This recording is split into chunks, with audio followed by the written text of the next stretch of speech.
Okay, we're good. Ready? Not really, but. Alright, I'll try not to be. One more time. Ding dong, everyone said. Hey guys, welcome to Friday Night Recovery Chat with Lori, Living Hopeful. Tonight we have three amazing women who are strong in their recovery and thought it would be a great night to have them on as we are celebrating International Women's Month.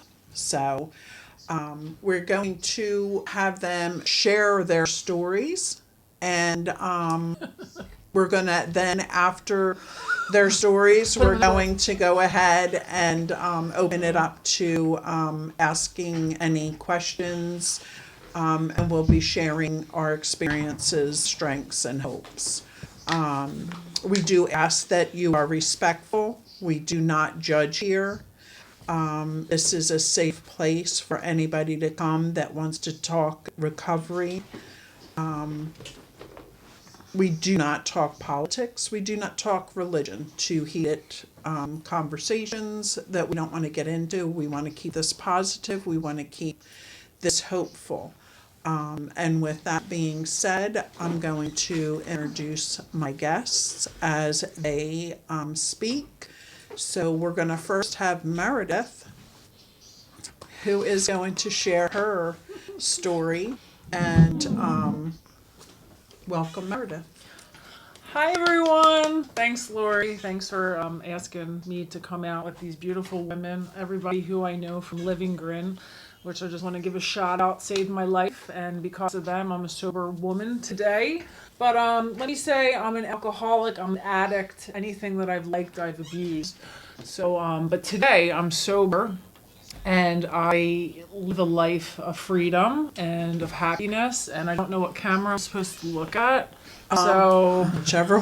there's so many. They're so, bouncing around. So anyway, yeah, a little bit about myself. I've been sober for about 3.5 years now, and it's not my first time. I got sober when I was 23 for the first time. I was all strung out on opiates as a kid, and I thought I just hung out with the wrong crowd of people, and I thought, I just was going to grow out of this. And, I had my first stint in treatment at 23, and I stayed dry for about 6 years, but I didn't last because in my mind I thought it was something I was going to grow out of. But with alcoholism and addiction, only did I know that it was something I was going to grow into. And it didn't go away. 29, I picked up a drink, and I was never really into booze that much. Like, I kind of always liked to get high, whether it was an upper or a downer. I never really drank, and never really wanted to ruin my buzz. So my alcoholic brain and my disease told me that I could pick up wine and I would be fine because it wasn't heroin or Oxycontin. And I did that. And about went back out in my 30s, I lived a lie. I lived a life of depression and sorrow and sadness, and I drank my brains out and I popped pills, and I gave up some of the best years of my life getting drunk and high. And I kept a job, so I thought everything was okay, and I was able to pay my bills, so I thought everything was okay, but it wasn't. And slowly but surely, my life started to disintegrate, and I contemplated taking my life on a daily basis, and it was sad. And so I went to rehab in my late 30s, and I figured I had two choices. I could either go on to the bitter end, blotting out like everything and just being, a drug addict and an alcoholic, or I could pick up spiritual tools and get the help I needed, and I went that route. And my life today is full of a lot of amazing gifts and a lot of beautiful things and a lot of great people. And I wouldn't change it for the world. It takes work, like to stay in this place of happiness, but it's worth it. Let's see. So like I The difference now is, I went to rehab and I decided to jump into Alcoholics Anonymous and their program, and that's where I found the relief. And I pretty much had to dedicate my life. I still do, but at the time, like, I had to dedicate my life to sobriety, and I did, and my life just kept getting better and better. And my lifestyle today consists of, being with my family. I work my job, but also recovery in AA, and it's just my whole life has changed around. And a lot of people that know me today can't really think of the woman or the kid that I was before and the lives that I lived. Like, I'm pretty much like a cat. Like, I've lived like probably more than 9 lives. Like, when I think about how many times I've moved and how many times I started over and how many times, it's a lot, But today my life is pretty stable, and, it's full of wonderful things. I have great relationships with my family. I'm able to help them and give back to them, for all the years that they were loving, and supporting, me with their love. My parents, I really put them through the ringer. My whole family, I stole like all their love and time, and I did a lot of damage, but I try not to live in the past. I try to live in, the present, and I try to show everybody the woman I am today by my actions. I try to stay positive, and I try to make lemonade out of lemons. Not every day is great. Life is life. I've had a lot of changes in this past year. Is that my timer? No, you're good. That was fast. All right, that's fast. You're good. I try to stay positive. I mean, don't get me wrong. Just because I'm sober doesn't mean like life is perfect, because life is never going to be perfect for anybody. But I try to stay grateful, and I try to help other women in this program. That's really one of the biggest things that I've learned, is that I'm very selfish and self-centered, and so I need to do the opposite of what I've always default to. So I try to be selfless, and I try to, be supportive, and, I try to be the friend and the woman and the daughter and the sister and the employee that I would want to have, and if I keep things as simple as that, like treat others the way I want to be treated, then, things are just easier that way. I try not to play the victim card. I try not to think like, oh, poor me, this happened to me, or this, or I went through this, because what good is that? It's not good at all. It's, if you think good thoughts and you think positive, you're going to create that. If you think a bunch of shit, you're going to create that, just more and more shit. And, I'm 41 years old, and I had a lot of years of suffering, so I don't ever want to feel like that, And I don't even know how long I've been talking. This is like the fast-paced. This is the fast-paced 9 minutes version of myself. I guess I got to keep talking, which is definitely usually easy for me. But when you're done, you're done. You can pass. I'm done. You can pass the wand. I like to pass the wand now to this beautiful woman, Laura. Next to me, Laura's going to share her story now. Yes. Me, go. Yeah. That would be you. Hi guys. My name's Laura. I'm definitely an alcoholic. My sobriety date is May 20th, 2015. So in like 2 months, I'm going to have 6 years. Awesome. 6 years. Awesome. I can't believe it. Like, I never thought I was like you people. I never thought I had a problem. Girls can't be alcoholics, but qualify myself. I'm fully on blackout drunk. And I could never put the bottle down. My last probably 4 or 5 years of drinking, I never had a sober breath. And when I did, I almost died from it, having a seizure. I had a normal childhood. I didn't have anything wrong. I grew up in Fox Chase. I have a family, but I have addiction on both sides of my family. And I was the lucky one to get it in my little family. So yeah, I'm the only one like us. I always had the isms, the more, the more, the more, the more, the more, the more, and that just played right into my drinking. And I loved the drink too. I'm not gonna lie, I loved it. I loved every minute of it until I didn't like it anymore, and then I couldn't stop. And my my drinking really didn't take off until I got married. And then it was, my husband is in law enforcement, and shift work. It was game on. Like, I would invite I guess like the first year of our marriage, I would like invite everybody over, and like comments were being said like, "Don't you think you're drinking too much on a Wednesday?" Like, that's fine. Don't come over here again. Like, I don't need you. So yeah, and I kept everything. I kept to, my house. The liquor store's like walking distance. It's like 8 minutes up, 8 minutes back. Like, bam. And I was a hurricane. I was tornado everywhere I went. I didn't care who you were. I didn't care, as long as I got what I got from you. As long as you gave me what I need, attention, whatever it was. But yeah, it wasn't fun. But yeah, like the last couple of years of my drinking was bad. And I look back on it, and I can't imagine like living that way. Like, I can't imagine like lying all the time and just treating people like crap, and not caring about anything, and not putting my hand out unless you're gonna give me something back. And I can't imagine living like that. And yeah, like this disease it's I wouldn't. So I'm an alcoholic. Like, I live to drink, and I drank to live.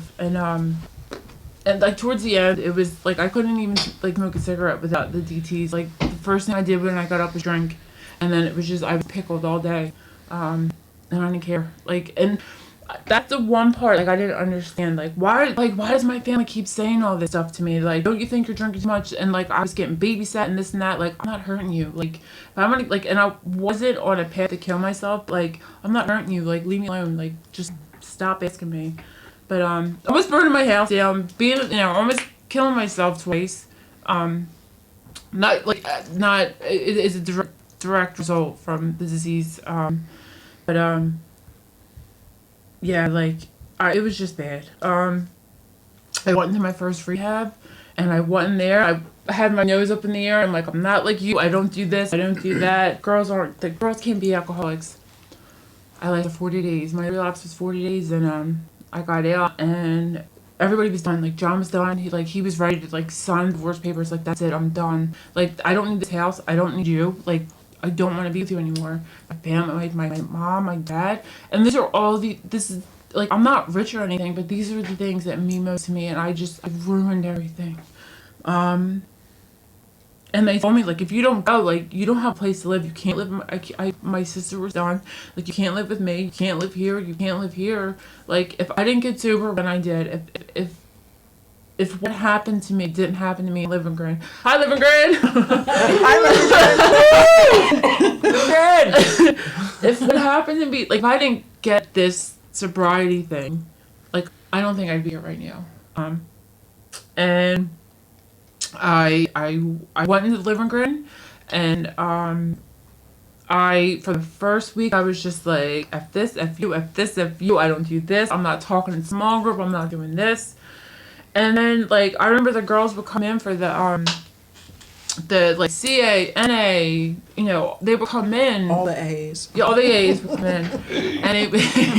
And they would come in like at 7:30 or 8 o'clock, I forget what time it was, but they would come in and tell us their experience, strength, and hope. And for the first week, I remember like sitting there, like, you can tell me you can clean your house sober, you can watch Grey's Anatomy sober, you can do all of this without a drink or a drug. You're lying. Mm-hmm. And then like a week later, like, something clicked, and that was it. Like, I've been sober ever since, and it's been amazing. And like Meredith said, like, sobriety isn't like rainbows and sunshine and cupcakes and whatever. No unicorns? No unicorns. I forgot them, but it's not them either. You have to learn to like live on those terms. Like, when you get out of rehab, it's like you are out of a bubble. Like, you have to learn to live without a drink or a drug and like anything. And you have to learn to, like, you have to, it's like, it's learning to live all over again. And they tell you to go to a meeting, and you get your hand up and you say, I just got out of rehab. And that's what I've been doing for the last 6 years.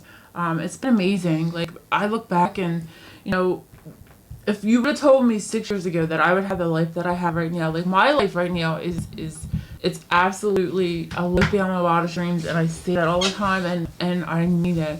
Like, I had, like, my husband and I had fertility issues, and this is probably, like, the only time in my sobriety where I was just like, F this, I can't do it. If I can't be a mom, like, I'm not going to be sober. Like, what's the point of being sober if I can't be a mom? And then, we just, every week it was a letdown, and nothing was happening, and it was just money out the door, and it was horrible. And then the doctor, like, in April, the doctor was like, we have to stop. We're going to have to go at this another way, and we're going to have to do more medicines. And I was just like, I can't do this. But, like, I had this thing on, like, in my head telling me, like, you have to stay. You're going to have to start all over again. Even if you can't. Like, you're going to lose John. You're going to lose this, blah, blah, blah, blah, blah, blah. I'm like, fine, whatever, I'll stay. So I stayed. And, I found out on a Friday, I was at my home group. It was the Living Sober meeting. Like I found out I was pregnant, and I had my daughter. I was pregnant with my daughter. Like, she's amazing. She just turned 4 2 weeks ago. Charlotte Rose. She's amazing. And then 6 weeks later, the doctor's like, "Do you want to go on the pill?" I'm like, "Do I want to go on the pill?" I'm like, "This kid, do you know how much it took me to get this kid?" I'm like, "No, no." Well, 9 months later, I took her picture, and I found out I was knocked up. So, get the sobriety. That's what you get for staying. So, yeah, and I had my son, and my son was just amazing, and like, help put my hand out, not expecting anything back is just incredible. Like, I can't explain it. So not this past November, but like before the COVID and stuff, we had the Liver Group had the what's the Thanksgiving? The gratitude meeting, and I went up to Crumbar, and I was like, listen, like, I want to get a job here, but like, they're only doing like part-time and this and that. He's like, I think you should go back to school. I'm like, no. He's like, no, go back to be a CRS. You can do this. You've lived this. Do it. All right. I look at it. I'm like, if I want to do it, so I did it. Mm-hmm. I went back. I became a CRS, and then I got my I was in class with John too, like, not my John, Crumbar, and we became certified family recovery specialist, and then now I have a job working for Bucks County. I'm a case manager, and February 1st, like, my agency and Falls Township Police Department started a program. It's called FTSR. It's Falls Township. I don't want to get this wrong. Serving recovery, something recovery. I forget. I'm like drawing a blank. It's FTSR. But like any substance or overdoses come out, and like, we go out and we help them. We let them know that, like, we're here. If you need anything, please call us.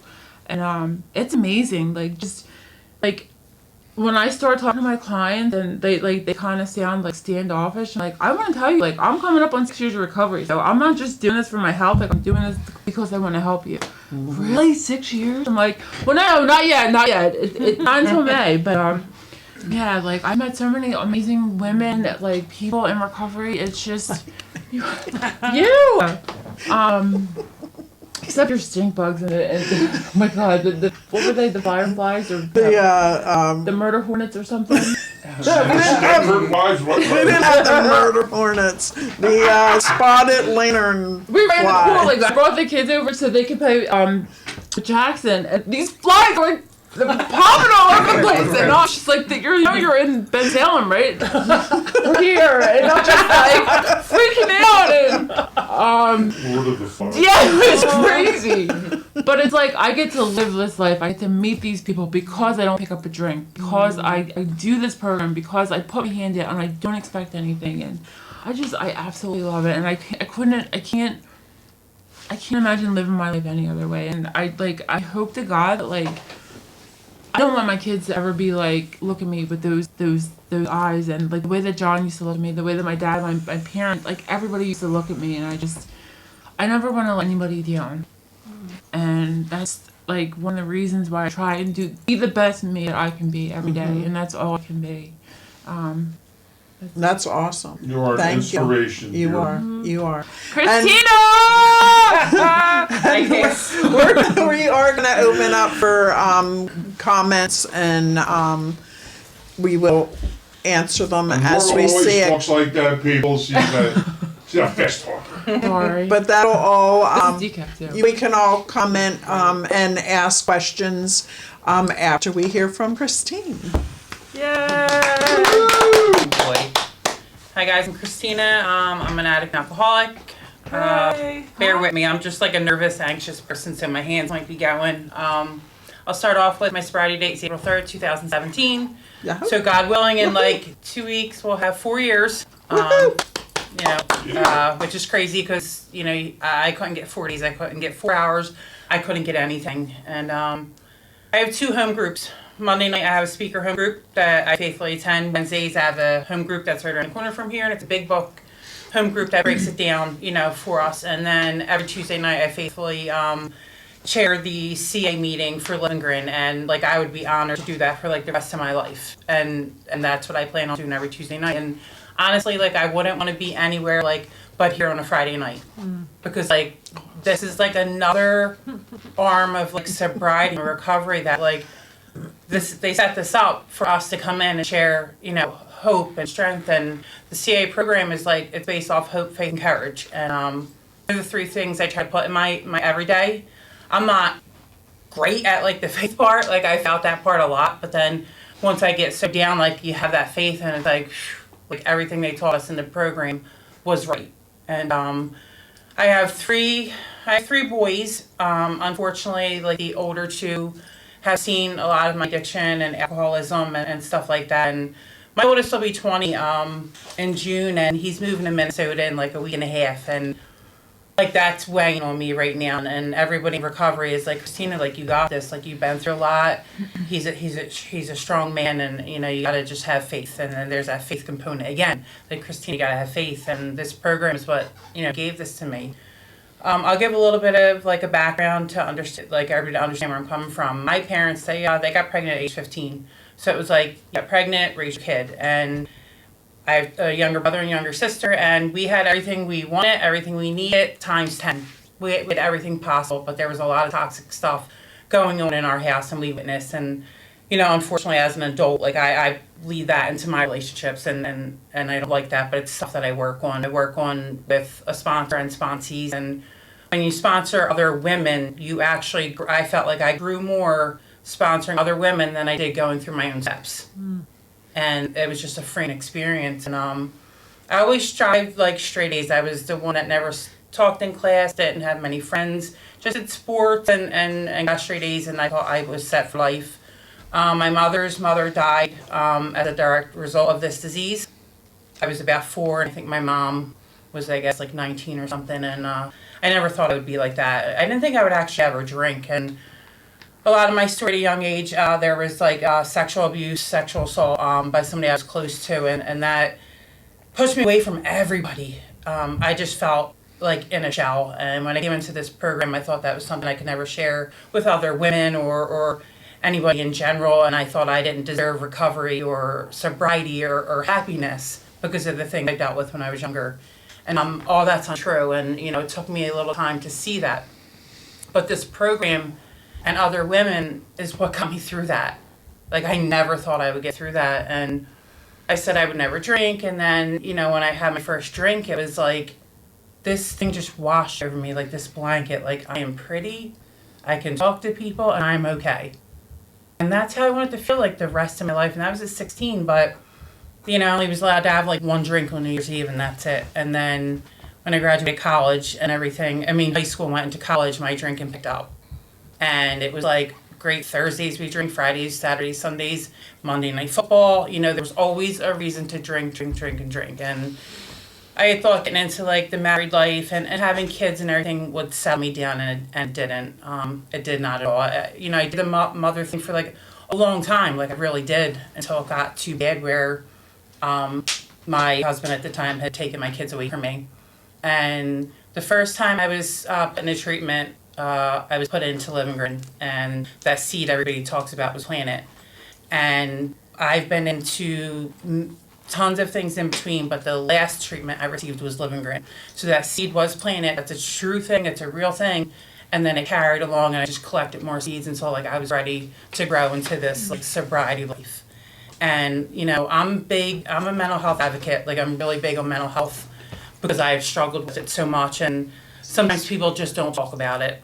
Like you go to meetings and stuff like that, and you hear, or you go to like a rehab and you hear about people's drug use and their alcoholism. You don't sometimes hear about the stuff that started it and where it grew from. We're born addicts and alcoholics, but you know, mental health is crazy, and I don't like share this to have like big numbers, because like you'll hear people at meetings like I've been to 80 rehabs, like it's like a gold star. And like I don't share this part for that. I share it because it's like a real thing, and I've been through I think a total of 27 times in 9 years. And you know, every day when we're out there drinking and getting high, we always need that concoction. We need that cocktail. Like some people have their vodka and their Xanax. Some people just have beer and cigarettes. And, you know, now in my sobriety, I have this cocktail or concoction or like whatever you want to call it that I need every day. Like when I wake up in the morning, it's my boys. Like text right away from my boys and my boyfriend. And like I need them in my life. And then my parents and then these ladies here, you know, unfortunately, I have to say, like, I need work, you know, I need money, but, yeah, like, and then, like, my program, my home group, the men and the women, like, I need that stuff every day, or, like, it's not okay, and along with that, like, I need therapy, and psychiatrists, and psychiatry, and everything like that, and like I said, I'm a big mental health, like, advocate, just like I'm a big, like, supporter, like, Living Green, and my CA program, and stuff like that, like, I am just in love with those things in my life now.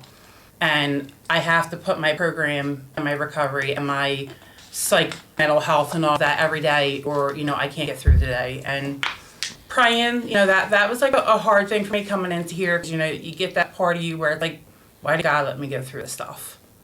And like, that's not the way I look at it now. I look at it as God got me through that stuff. Mm-hmm. He didn't put me there. He got me through that stuff. And like now my job is to put other women's hand, you know, in God's hand. That's my job now. Yeah, I go to work and I do my job for, you know, the money again, like I mentioned a little bit ago. I go and do that. But then, like, once that's done, like, almost every day is, like, based around recovery. And I think I was in the shower, like, yesterday, and I was just, like, man, I'm exhausted. Like, I'm really, really tired. And then I got home from work today, and my mom, like, how was your day? I was, like, exhausting.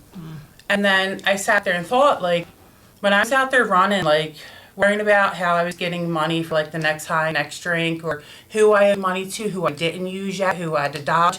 That was exhausting. Mm-hmm. Like that was exhausting. The exhausting part that I get now, like I'm okay with. Like if I stay, I'm like a baby on a feeding schedule. Like if I stay on like my schedule during the week, like I'm okay. Like Mondays work, home group. Tuesdays work, living room. Wednesdays work, home group. Stuff like that. And then Thursdays, you know, I get to play a little bit. Like went over and see my grandmother last night, and that's something I wouldn't do when I was out there like getting high or drinking. That was the last thing, unless I knew I could get money from her. And you know, like I mentioned, I have 3 boys, and it's scary because I do look at them like, like what tendencies does he have? What does he have? And like my mom's like, you can't think like that. Like you can't be like that. And that's where that faith aspect comes in again. And, you know, I have faith, and I open up to them now to, like, things that I've went through. When it came to making my amends, I'm not a good talker. Like, I'll text you or I'll write you letters. Like, when I was little and I would get punished for mouthing back, I would write my mom a letter, like, you gave me a black eye. And, like, she didn't touch me. But, like, and then I would, like, throw the letter down the steps, like, get my letter. So like when it comes to being an adult, I gotta talk. Like my boyfriend, I'm not good at talking at all. Mm-hmm. And doing the amends part, like I was scared shitless, and yeah, I made my amends to like my mom, and then I made it to a friend. She didn't accept it, and that's okay, because you know what? That was another experience that's gonna help me help another woman. Not everybody accepts it. And my third was to my son. He was 17 at the time, and I said, you know, do you know why mommy goes to these meetings? And he said, yeah, and he understood it. And I had said, you know, how can I, you know, make these amends to you? And he said, just keep doing what you're doing. And like that, like I cried. That like kind of experience. It's just not like something you'll get like out there. I don't care what drug you're using or drinking. The stuff that you get in the rooms and with like a network and a fellowship, it's not what you'll get out there at all, ever. You know, I'd overdosed twice, and you would think the first time like that was enough, and it wasn't. And you think like that's not going to happen to me again. And I was arrested twice actually with my kids, and I had told my father the reason why I hung myself in jail was because like I was tired of letting everybody down. I had no hope in my life at all. There was no hope. Like there was negative hope. Like if you could take like a reading on it, and like a lot of my family thought like I was like taking. Am I allowed to curse? Yes. Okay. I think a lot of my family thought I was taking like the bitch way out, but it wasn't. Like I was like. I'm waiting for the big F word. I'm like, I usually use a lot of F words. But I Say didn't hear. shit. Can you say like doodle or poop? Sorry, I told you I'm nervous. Just say it. Say whatever you feel. So like, oh, no sweating. So like, yeah, like when I hung myself, it was like I was tired of disappointing my parents. Every month, every 3 months, like in my alcoholic mind, I seriously thought it was easy to hurt them big one time, and then they'll let some balloons go once a year. Like who thinks like that? Like I did, like a sick individual. Like, and now I look at that, I'm like, holy shit! Like you know what I mean? And like the reason why I was able to express that to my dad was because Liverand has like a family thing. In order to get done GOP, like you have to do it. And my mom and sister had work, and the only family member I had able to go was my dad. And I was like, oh, I'm just going to fail. I'm not doing it anymore. But that was an experience, once again, that you can't get out there. And that hope and that faith and that courage and all, it builds in you. And even if you don't feel it in your heart, we build it in you. Like, I just seen something on Facebook, and it was like, people in recovery say, I love you a lot. You know why? Because, like, we felt unloved. We didn't love the people we should have the way we should have. So everybody deserves love. You know what I mean? So I don't care if a girl's new. I don't care if you're there for 2 days. I'm going to tell you I love you. Like, I don't care. I'm just going to tell you. You don't like it, oh, well. And, like, yeah, like, CIA is a lot of the faith and courage. I know I keep saying it, but it's, like, the words I try to live by. And I just, when I help other women, I don't think I'm giving them anything. And then when I see them grow, and like they say to you, like me and Laura will just bounce things off with like the mom stuff, and like something simple like that, you just won't realize it. And that's relationships that I couldn't get even before drugs and alcohol. I wasn't connected to people at all. I didn't feel like I could connect. I was too weird and awkward. Then I come in here, and then like, you know, Meredith, and like I think when I had 2 years sober, I felt like my life was stripped from me, and I lost a lot of hope and courage. And my sponsor's fiance, he got leukemia. Then 2 weeks later, I heard the scariest words I had heard my entire life. My dad had lung cancer, and for that like second, I played a pity part a little bit. Like I deserve this. I heard everybody say bad. I deserve to be hurt like this. But then no drink or drug popped in my head. The next thought was how to be strong for my mom, how to be strong for my sister, my dad, for my sponsor or her husband. And 2 weeks later, my best friend got breast cancer. And she's still sick with it. But as everything she goes through, that girl, she says, she'll put me in, Christina, shut up. Like, the stuff isn't that bad. Like, shut up. And I need that sometimes. And, like, I feel like I said a lot more, like, about my experience than my hope. But the amount of hope and faith and everything that I have in my life today, I never thought I deserved. And I love it, and I didn't think it was possible. And I just, like, the girls mentioned it. Just because you're in recovery now, your life's not sunshine and rainbows and unicorns. I love Don't forget you know what? the unicorn, Cupcakes damn it. and unicorns, because I love cupcakes. And unicorns. I love unicorns. So, yeah, like and then I guess in October, this past October, with over 3 years sober, I wanted to kill myself. And I had a plan and everything. And and it's like, then I felt like I didn't deserve recovery again because of the way I was feeling, like mentally and emotionally and spiritually. I was like, why am I being like this? I have everything I need. But what I did different this time than I did in the past 38 years was I told my best friend, I shared it in my home group, and I called a therapist. And that made like a huge difference. Like, I don't know how. You'll hear people share, like, I got 5 years and I want to kill myself. I used to think, you're selfish. Like, you're not supposed to be selfish in recovery. Why do you want to die? And things happen, like, in our life, but without this program and recovery and God and fellowship, all of the good stuff you hear that we put back, like, into our life, I don't think I would have got through that. And there's just, like, so much I want to say, but my brain gets, like, brain farts, and I forget what I was going to say, but yeah, like, without all of that concoction and cocktail I need in my life every day, like my meds, my mental health, living grin. Like I said, these ladies right here are a huge part of my story, each and every one of them. And my family, my boyfriend, like everybody, I just need it all. And when you have all of that under you like this, it's a basket. And as long as you go to your meetings and you do this and do that, you're not going to fall. You're not going to fall. You start pulling that stuff apart. Like, what's that game with the sticks when you're little? Pickup sticks. Yeah, you start pulling them sticks out, my marbles fall quick. So we don't want Christina's marbles to fall ever again. But yeah, like maybe that was it. Yeah, that's what That's we're what playing. the marbles. Yeah. That's what we're playing, Kerplunk. And Kerplunk. we don't want Christina to go Kerplunk. Cause yeah, like my family's like proud of me, and when I got my 1 year, I was like, holy shit, I did it. And then 2 years was like, dang, this is awesome. And then like 3 years, I got to that point where it was like, it's how you're supposed to be living. That's how you're supposed to be living.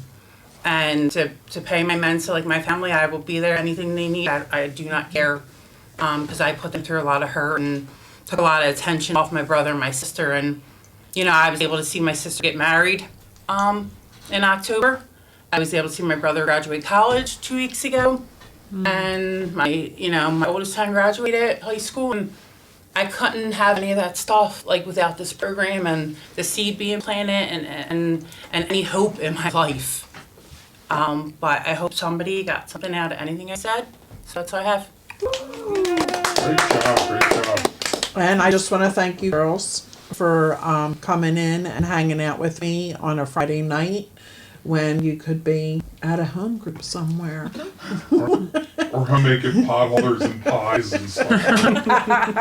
But I wanted to have them on so that I know that when I was going through, my stuff, it wasn't until I heard stories of hope, of people working a program and getting and living a life and building their life back. So I thought it was important that we have this on the show as well, because it's a hard thing. It's a hard thing for them. It's a hard thing for the family.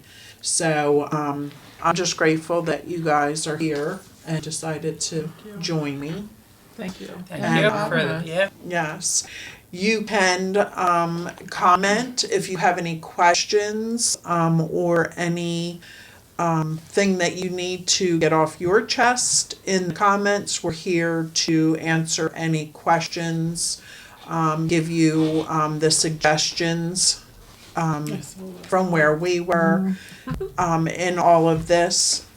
So feel free. We also have a call-in number, so you can feel free to call in at 267-737-8031 if you want to call and talk to any one of these beautiful women and ask them any questions. I'm sure they will give you the suggestions that they may have. And I find that this is important for us to do for our community, because there's so much help out there for the addicts. I want to also help the families. So I hope this can help somebody. Please share out so that that person that is afraid to mention that there's a problem in the household, in the family, they know that there's somewhere for them to turn and to get the hope and help that they need. My number, the 267-737-8031, is available all the time. if you have anybody that is struggling that needs help, I can, give you some of my resources to help you get through that. And I'm always here to help. So, okay, guys, come on, let's go. Where's those? Was there somebody calling in? Yes. Yes. Tried to call. I already did. I already texted her. So, our sharing is over. So if anybody has any questions, please feel free to comment.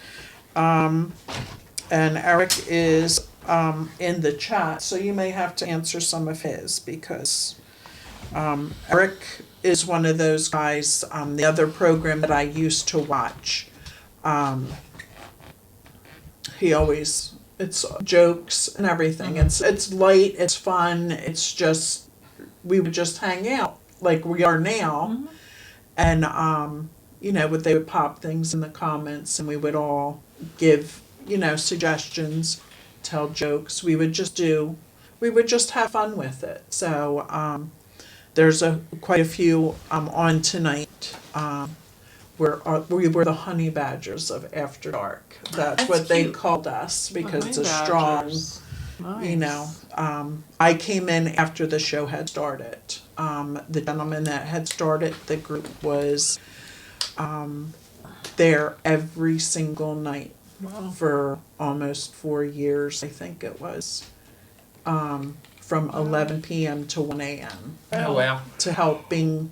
Oh, are we keeping you up, Meredith? I'm so sorry. I'm such a. She's like, I know. Yes, you're usually in bed by now. I love the oxygen here, like I at casinos. You know. ever heard stories? Yeah. yeah. So, and that's what we used to do. We used to just, go back and forth. That we always had a following of people that had lost somebody. We had people that were actually relapsing, people that were using, people in recovery, and the family members that were affected by it. So we, and I say it every week, we grew a family. I have actually met 2 people from there. Trista, who was here, I don't know if she's here now, but she was. She came out for a fundraiser that we were a part of. And Heather, which is from Ezra's Hope, I was helping Ezra's Hope. So I met her in person as well. But they're from all over the place. We have people from Ireland, Hawaii. Wow. That's great. The one place I want to go, Australia. And Down under. Down under. Nice. Down under. Happy. Yes. I'm at the Abbey. Oh, we have a caller. Okay. Hello, caller. Do you want to give your name? You're going to have to guess my name.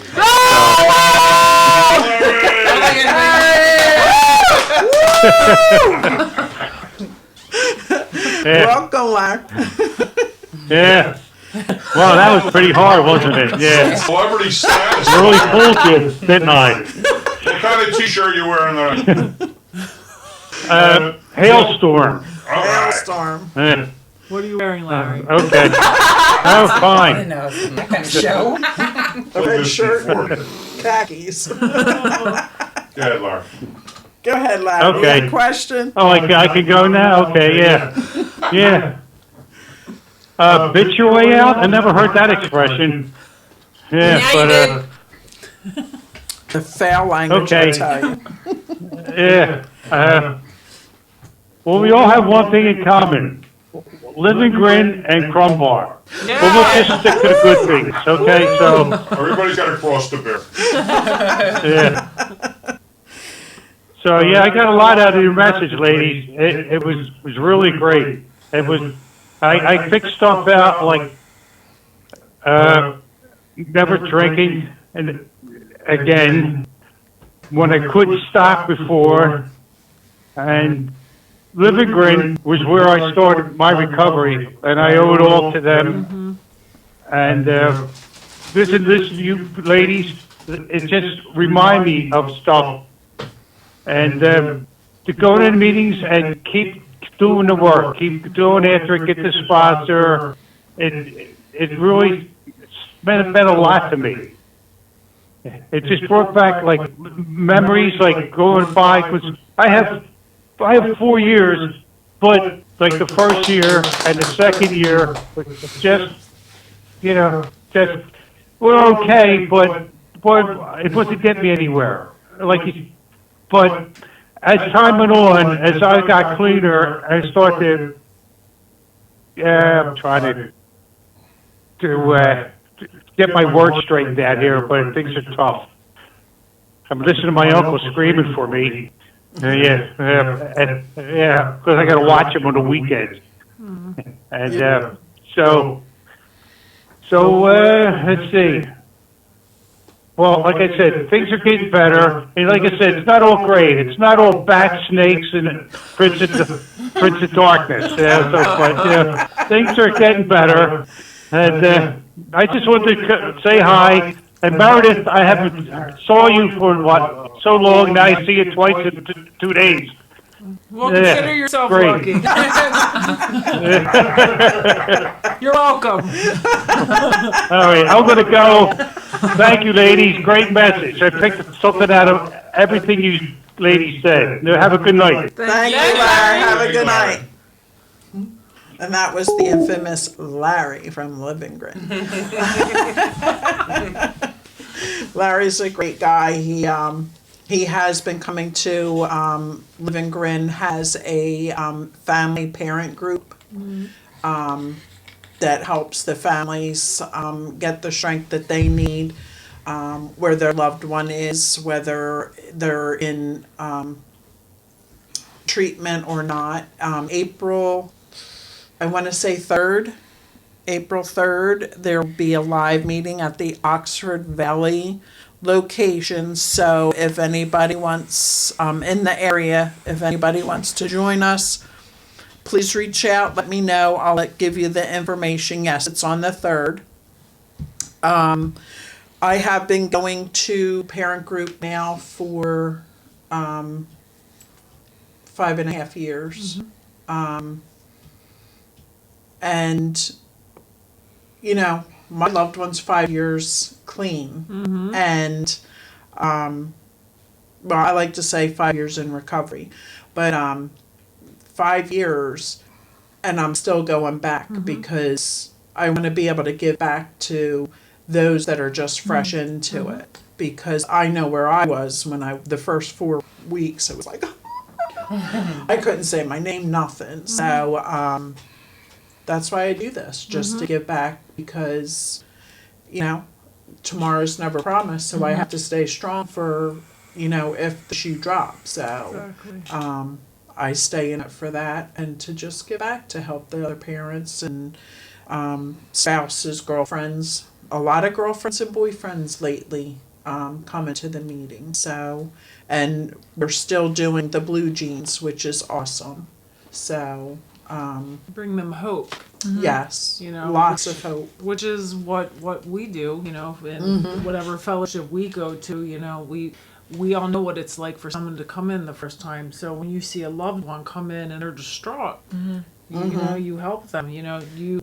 My parents through that group, and that group really opened my parents' eyes to a lot of things, and they saw how they weren't alone, Right. and the other families felt that way. But you bring such hope to so many families, Lori, because you've been through it and you continue to put your hand out, and that's service, and that's what helps us all. Right. And the strange thing is, I don't have the war stories that a lot of people have. I don't have that, and I'm blessed to not have that.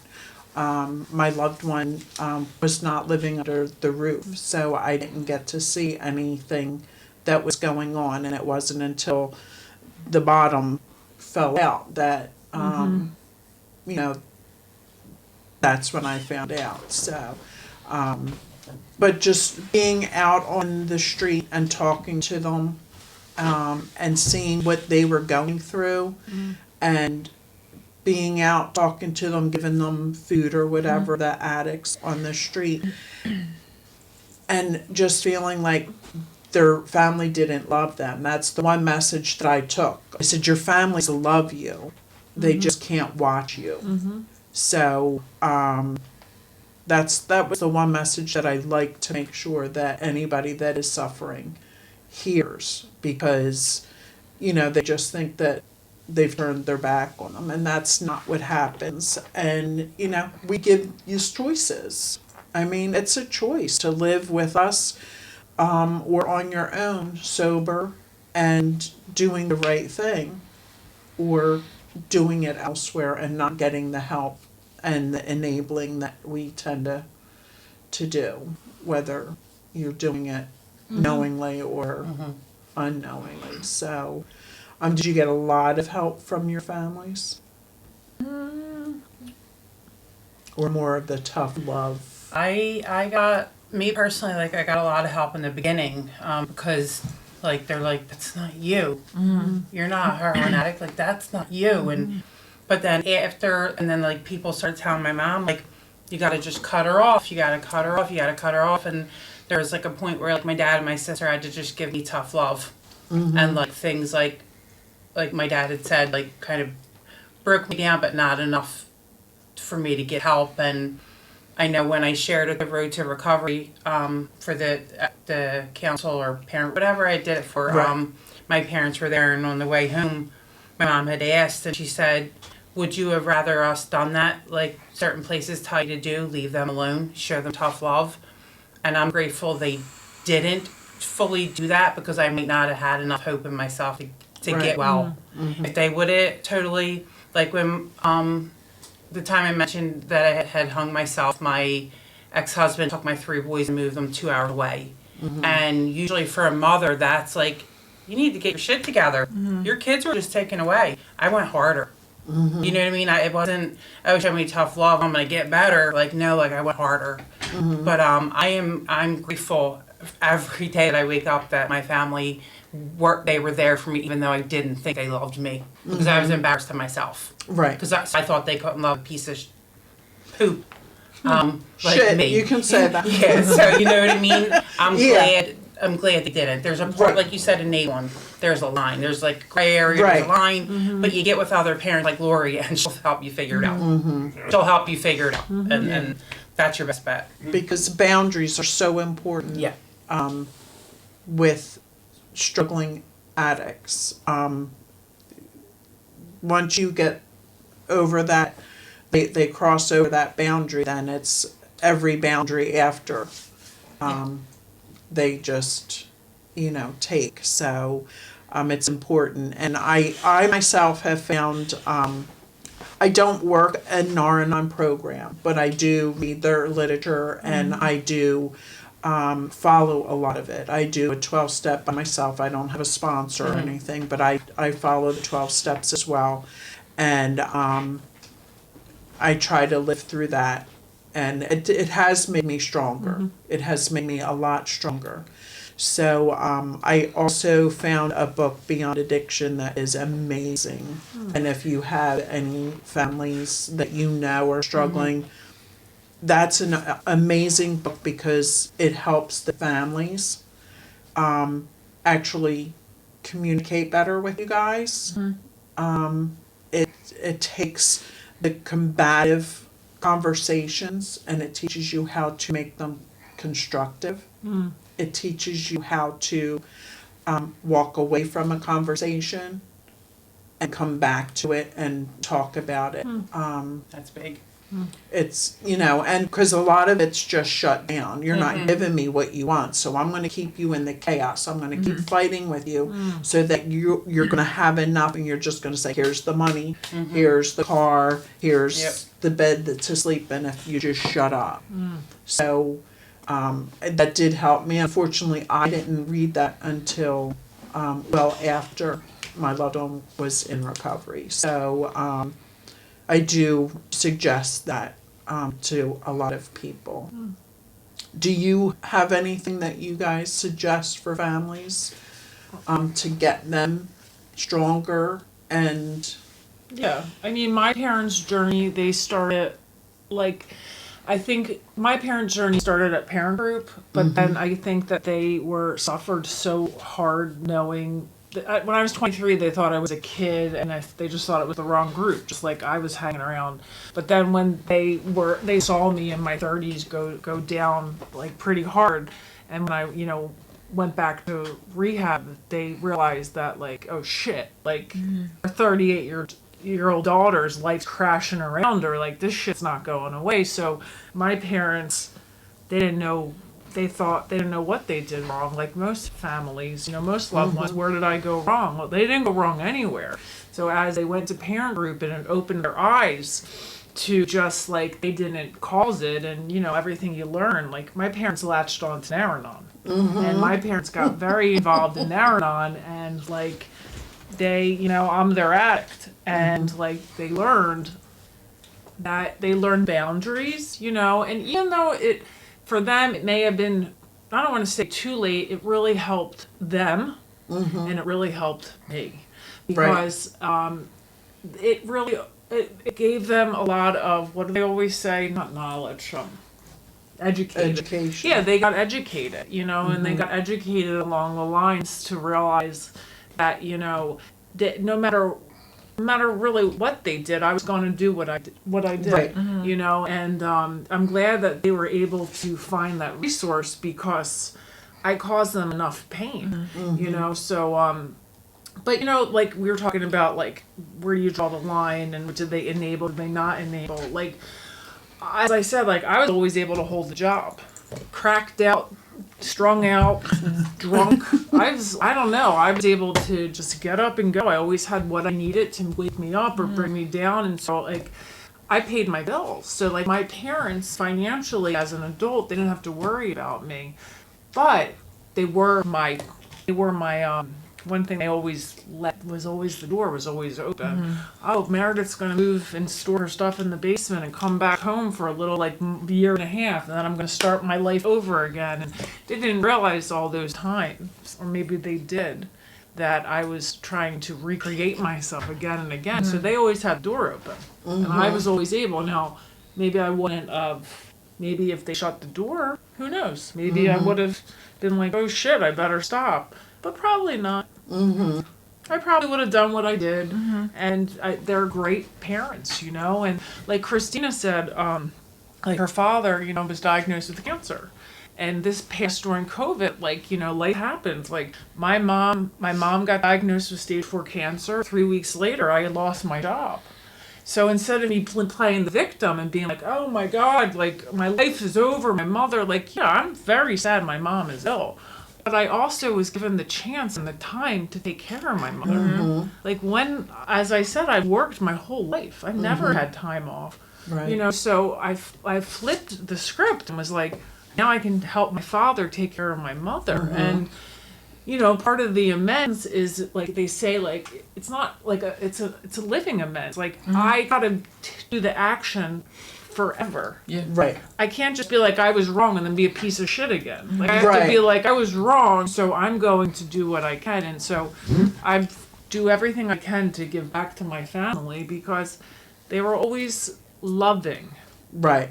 And they are. I mean, I don't even know them except through parent group, but they are. They always offered something.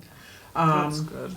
I think Meredith really touched on a great thing about education, which I know your parents, obviously.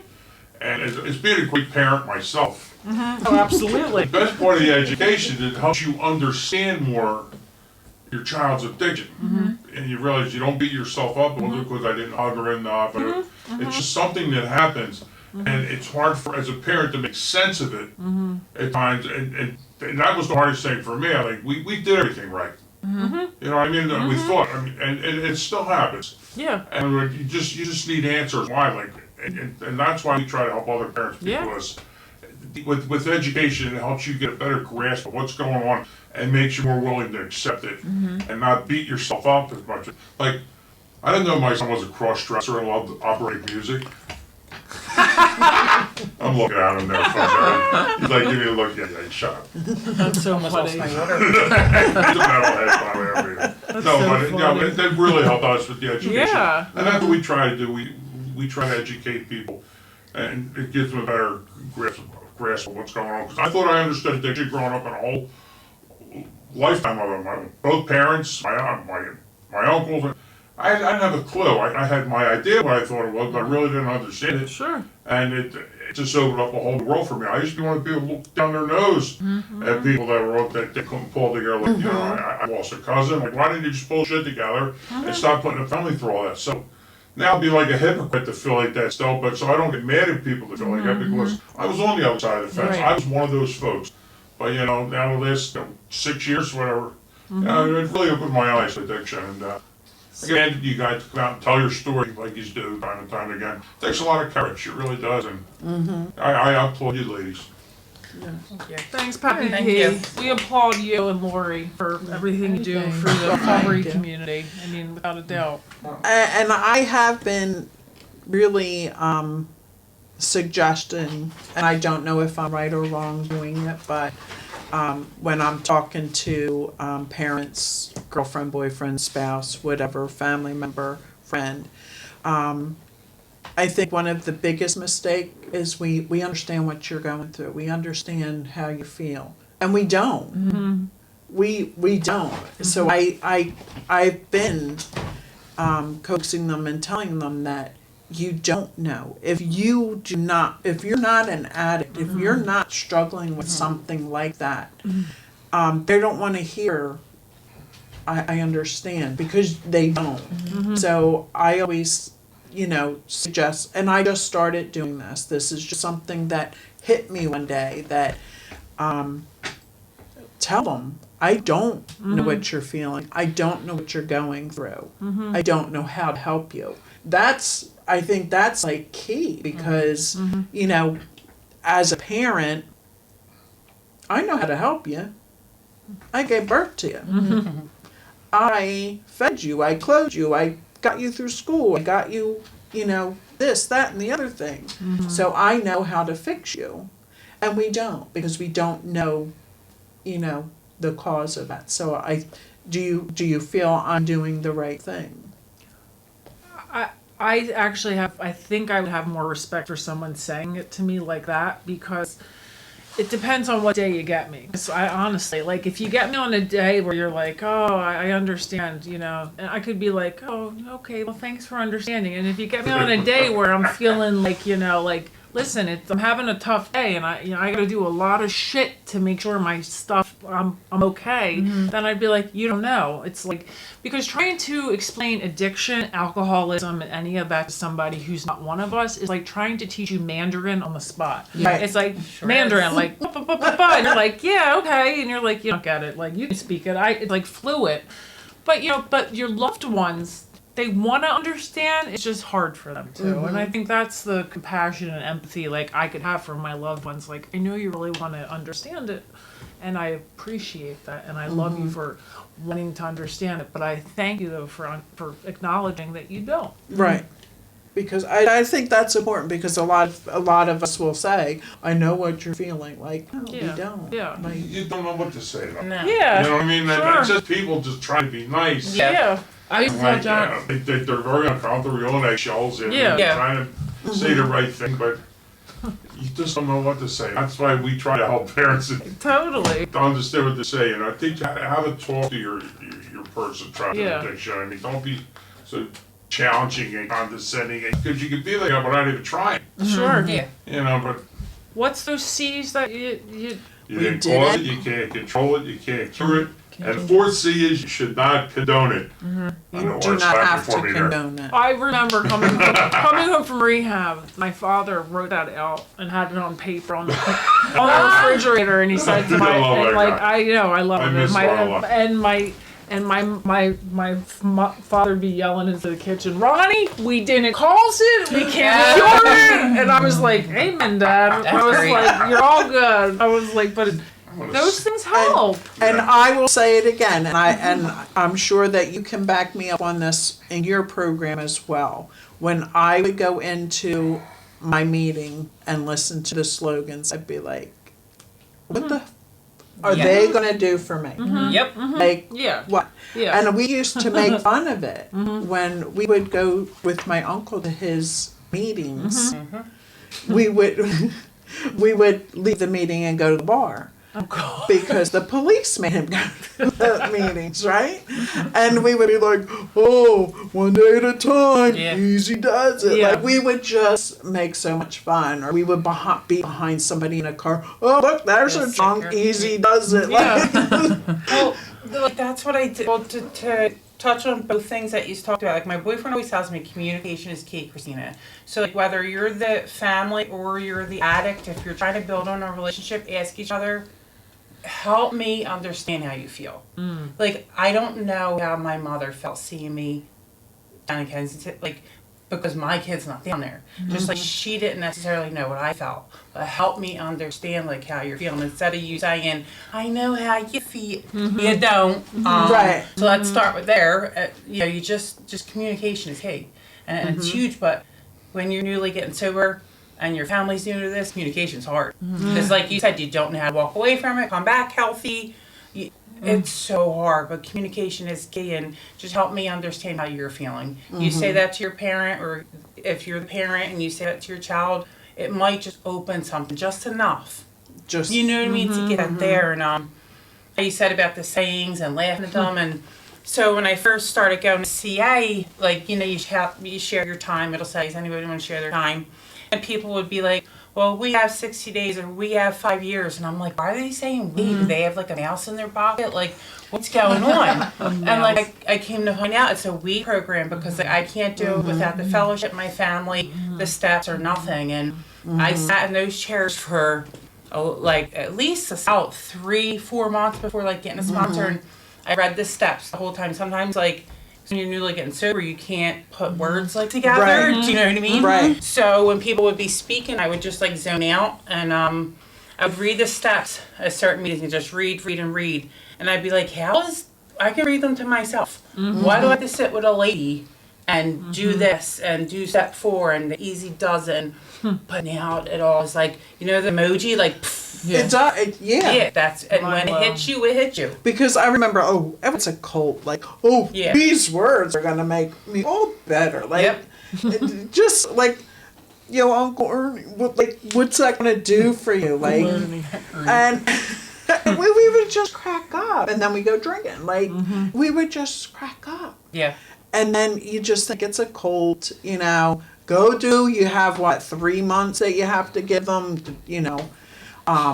And that wasn't the first time that it clicked for him. It did finally click after a traffic light incident. Like Larry said, don't put them under the microscope, no lie detector tests, you know what I mean? But once he got there, I remember getting in his car and still thinking, because I'm still drinking, and I mean, I don't have an issue, so. Yeah. But we would get into his car, and he would have Bible verses everywhere. We would go into the bathroom, and there'd be Bible verses, like, open the refrigerator, there's another one on the outside, like, plastered everywhere. And it was like, dude, like, your place is turning into, like, a church. Like, it's a cult. Like, what are you doing? And to see where I'm at today, and those slogans, how it helps me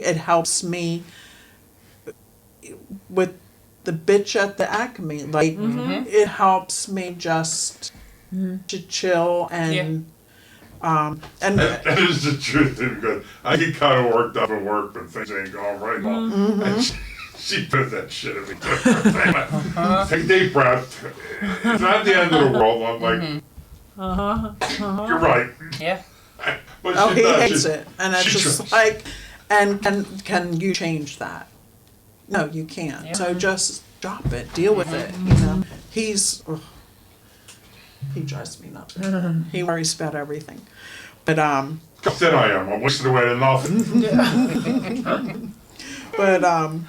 yeah, it's amazing how it is a we program, that it is a group of people that are coming together and finding a better way to live. And I think if everybody, and I say it every week, if everybody worked a 12-step program, Yeah. Oh, we wouldn't have any of this right. world would be, I mean, we wouldn't need a president or a vice president or Yeah. anything. Like, Everyone this would just world get would along. be such a nice place to live. Because just the calm that it brings you is Especially now, I amazing. think everybody's on edge right now with all this, as we said before, being cooped up in the house with this pandemic and all this. Like, everybody's nerves are rattled and their patients are worn thin. And how do you think that's affecting people in recovery or people trying to get in recovery? It's gotta be tough. And like, I said a couple of weeks, I was sorry to broke record, but all this stimulus money being thrown around. I mean, somebody that's literally in the throes of addiction, I mean, you could throw $1,400 cash at them. You know, they're not going paying for the royal bill, et cetera. They're going to run. You gotta be careful. I have seen in this past year a few people that I know get a lump sum of unemployment money while they were out of work because they were just coming out of rehab. The lump sum like $10,000, and boop, they went right out. They got into trouble, got arrested, and now they're wherever they are. Yeah, unfortunately, a lot of that money that they were just unemployment, they were just dropping in people's accounts. Like, that is not what somebody newly in recovery needs. I mean, Because there's so many people that are out there in recovery that their trigger is money. sure, Oh yeah. sure. A pill bottle. I know as somebody that he can't look at that color Of course. because that pill bottle.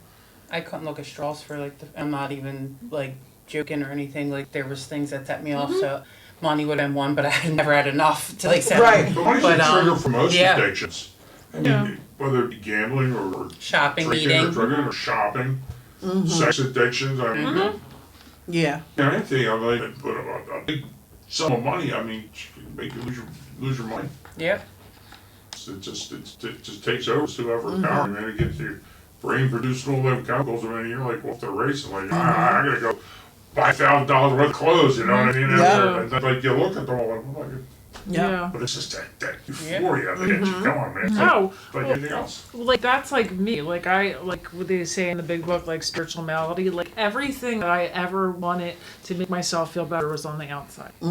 It was food, it was men, it was liquor, it was drugs, it was. I suffer from everything except gambling. Every single thing on the outside, I just kept stuffing it. Is it inside. because you haven't tried gambling? The reason why gambling is not one for me is because my mom's father dropped dead at the racetrack because he was a compulsive gambler. So I always knew growing up, don't gamble. Because so I would never gamble. Like, I mean, I did a little bit, but nothing, because I know how I can get. Anything that would make me feel good from the outside in, I've abused. And so, like, for me, like, the one thing that feeling to, like, you know, that satisfaction, like, you get whether you got whatever it was, drugs, alcohol, sex, money, whatever, food, that feeling that you always try to chase, the only thing I ever got, and the only thing I've ever got that's close to that is Alcoholics Anonymous, my program, and my spirituality. And that's why I chased that, because that's the only thing that ever felt like made me feel content. Right. But it's everything on the outside make me feel better. Everything on the outside make my inside feel better. But it's an inside job, man. Right. Nothing will make me feel better. I got to do the work. And Right. Because I know in our family group, we find a lot of families, like when they're doing well, it's an excessive buying spree for them, whether it's, you know, when their loved one's doing well, they're no longer drinking or drugging, but they're buying every sneaker that came out, every See them outfit, recovery all the time. you know, the makeup and like anything Exercise. excessive. I wish I had Yeah. Running, like, I wish I got into running. I wish that was like, oh, I ran fill that void in your life. I Yeah. can't help it. I love That's it. great, though. And- That's a and it is healthy- great Bustle because- in your shop healthy. because I can. and I would love to do it Yeah. because that's all I hear about. It's just how it opens your your mind. It I just thought about exercising this morning. I laid down to the thought test. Yeah. I run to the mailbox. I'm like, I did it. I run to the refrigerator. I run to bakery Come on. now. and see, that's- and it was a shame because I did see a woman jogging this morning, and I said, if I jog, that's what I'm going to look like. So I'll never. Oh, I can't even picture what I look like Laura's running. a beast. She's like, I just ran 5 miles. Love it. Admire that. I'm joining her running team though. I'm going to follow her Are by you? the car. Oh, God. You need that healthy stuff. We don't have to fill it with. When, No. Like, Right. when I got sober, all the skills or even... I was never talented, so I should take that word back. Like anything I knew anything about, I lost. Like, Right. even when it came to sports, I didn't know who was on the Flyers team. Like, it was just all over. And now you're. Yeah, I'm back in it. So it's like, you have to find the things, and it might be things you've never done before. Mm-hmm. Like, did you run before? So I'll or tell you just this. picked it up? Yeah. So John, he's done the Broad Street Marathon a couple times, and the first time he came in, he was like, "Oh, I just did it in like an hour and blah blah blah blah blah." And I'm like, he's like, "You want to do it next year?" And I'm like, "That's big no!" I'm like, "You get out of here." That's a big no. Every year he would come back in. He's like, "You're doing this next year." I'm like, "Every year I tell you the same thing. I'm not doing it." Right. And then my future, they should have been married last year, but my future sister-in-law, her brother passed of an overdose in May of 17, and so every year for the pink elephant, she does something for him. Mm-hmm. And the one year she's like, "Do you want to do this? You know, and my girlfriend Jan's like, "Come on, let's do this." And I'm like, "I think I'm gonna do this. I think I'm gonna do this." So I just started, and AA one of the things that AA teaches you is meditation. I can't sit still. I'm No way. yeah, and that's even without caffeine. I'm just. I tell Charlotte all the time, like, "You got ants in your pants." I don't got nothing in my pants. But Bob Matthews says you're an impressive runner. thank you, Bob. But Bob's the one that got me onto it's not that kind of run. That's our sober group. But Yes, I like I that. love it. And Larry does couching. But like when I Nice. run, like whenever Me too, I'm Larry. like whenever I'm going through, like when I get out there, I'm just like I send everything up. Like I'm just like I can do. Like I talk to myself. I don't care. Like I don't want to. People can't see me because I'm just like. But like now, like I've been running with Kevin, so I'm like yelling at him. Like, but I send like everything up, and I'm just like, no matter how crappy I feel before I go out, when I get back, I'm just like, yeah, That's it's great. gone. Like I love it, and but I think it was like my alcoholic head. Like, two of the girls in my running group are like, "I'm doing 30 days." I'm like, "I can do this." So I get to the 30 days, I'm like, "I'm doing 60 days." I'm like, "I can do this." I get to 90 days, I'm like, "I can do this." And then I saw somebody else in another running group who was like, I had to stop at 181, and I went to go to 365. I'm like, "I got you covered." I'm like, "I can do this." So I'm trying to make it a year with Right. running. So Yeah. And that's the crazy, thing. right? Yeah. That's awesome. Though. It's But crazy. it is. It's. And that's what I want. Everybody that I hear that runs, Yeah. it's just. Such a relief. Yeah. But I know that my stomach would be smacking me in the face. Same. So. yeah. Everything here would be like, Well, you got other issues. Mine's all belly.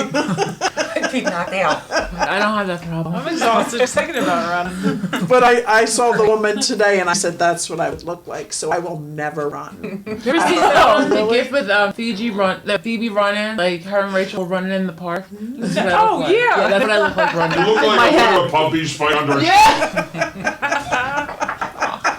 Oh, that's funny. We have about a little less than 15 minutes left. Does anybody have any questions?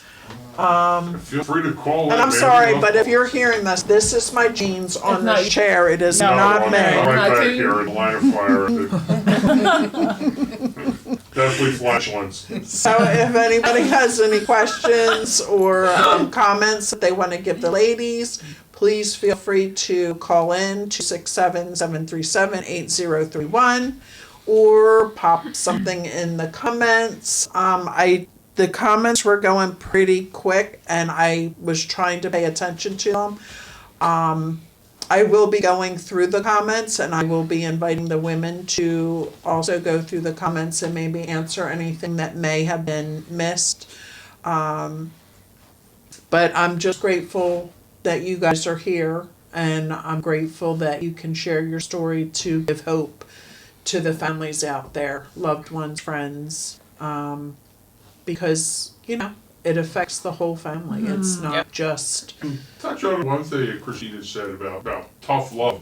It's become like a dated phrase in the recovery world. We say in my one-day class of learning how to talk again, we disconnect with love. We don't call it tough love anymore, but it kind of sounds a little too tough, a little too grainy, you know what I mean? So we got to be nicey nice now. And, right. we disconnect with love. It just sounds nicer. Just Disconnect. throw it out there. Just I'm gonna have to write that down. Disconnect with love. And, you know, you call it whatever it is. It's, you just have to find what works best for you. You have to find the program that works best for you. As far as families go, there's several different paths that they can follow for recovery and, you know, the support. And the support is so important. Jennifer Marie, I have put a link in the thing. I know there's some way to clip it or whatever you're doing it. I don't know how to do it. So, but it is for the Beyond Addiction. It is a PDF. It is the whole book. You can check that out, or you can order the book on Amazon. Beyond Addiction. Can you switch me over here, son? pin comment. Pinned it. Pinned it. That's the word. Pinned it. Here is the book. It's called Beyond Addiction. They do have workbooks as well. 20-minute guide for parents, 20-minute guide for partners. I can see right Laura's nose on. However, I do hear that it's geared more towards the younger generation. So my suggestion is to get the book Beyond Addiction. This is not something that's you're going to open the book and say, oh, okay, we can talk now. This is going to be reading it and putting these exercises into your daily routine. And that's talking to anyone and using those exercises as much as possible until you get the gist of it and the rhythm with it. So please do feel free to check this out. The PDF is on the page. I can't say enough for this book. It's amazing. That's my girlfriend, Can- Jenny. Oh, hi girlfriend Denny. Can you give me that one? Sesh. This is another tool. This was my lifesaver. I'm sure you've seen this laying around. My folks have one, and so do I. This Good old is Sesh. the Sesh books. This is sharing experience, strength, and hope. You can get this at any NARNA meeting. You can order this on Amazon as well. This is a daily reader. You look up the day, you read it, and it's just one story from one family member. I knew when my loved one was struggling with, getting into recovery and relapsing. At 3:00 in the morning when you're struggling, you're like, oh my gosh, I'm so afraid, I'm so scared, I'm so this, I'm so that. In the back of the book, you can look up the feeling and read every one of those chapters, and it just helps kind of like calm you down and get you back on track. I cannot say enough for a support group. A support group is so, so important because there's so much understanding. You can say some ugly things, and everybody has been there, has done it, and has thought it. So, get there, listen, get those suggestions, get that help that is so needed. Another amazing book I found was The Big Book of AA. I did read is it the big book of NA too? Or They just have an NA, NA book. NA book? CA and AA use the AA book. Yeah, I found a lot of strength in the AA, the big book of AA. That was a really good read. Bob Matthews has a question. He says hello to all three you girls here. Hey, Bob. Hey, Bob. He says, great to see you. He goes, what have your loved ones done that was most helpful? I love Pappy.